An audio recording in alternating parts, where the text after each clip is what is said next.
აი ახლა ყველა შენობას ხო თავისი საძირკველი აქვს.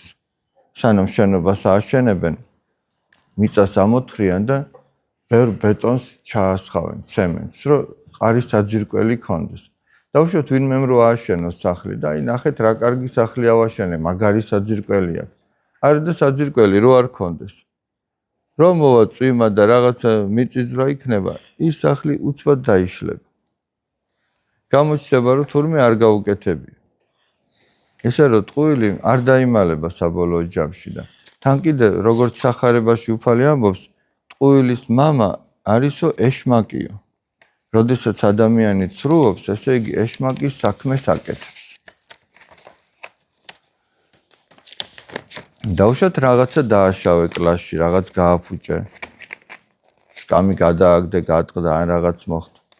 როდესაც გეკითხებიან, რომ ეს შენ გააკეთე თუ არა, თუ ადამიანი სუსტია, იტყვის, რომ მე არ გავაკეთე.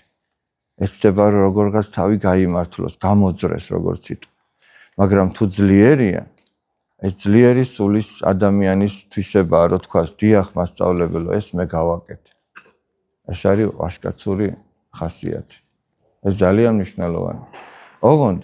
ოღონდ ეხლა ნახეთ, ეს სიმართლე უნდა შენ რაც გეხება, შენს დანაშაულს, მაშინ უნდა თქვა. დავუშვათ დავითს გაუტყდა ფანჯარა და მასწავლებელი გეკითხება, ვინ ჩაამტრია ფანჯარა? დავითმა ჩაამტრია ფანჯარა? იქ უკვე კი არ უნდა უთხრა, დიახ, მასწავლებელო, დავითმა ჩაამტრია, ეგ უკვე აღარ იქნება კაი საქციელი. მაშინ რა უნდა თქვა? უნდა მოიტყუო? კი არ უნდა მოიტყუო. არაბედ მასწავლებელს უნდა უთხრა. მასწავლებელო, მე თქვენ ძალიან დიდ პატივს გცემთ, მაგრამ არ შემიძლია გითხრათ, ვინ ჩაამტრია ფანჯარა. გესმით? არც მასწავლებელი არ დაგაძალებთ, რომ ეს გათქმევინოთ, იმიტომ რომ მასწავლებელს ეს პასუხი უფრო მოეწონება, რომ შენ ღირსეული პასუხი გაეცი, ვიდრე ის, რომ შენი მეგობარი დააბეზღა. გესმით რაზე ელაპარაკი?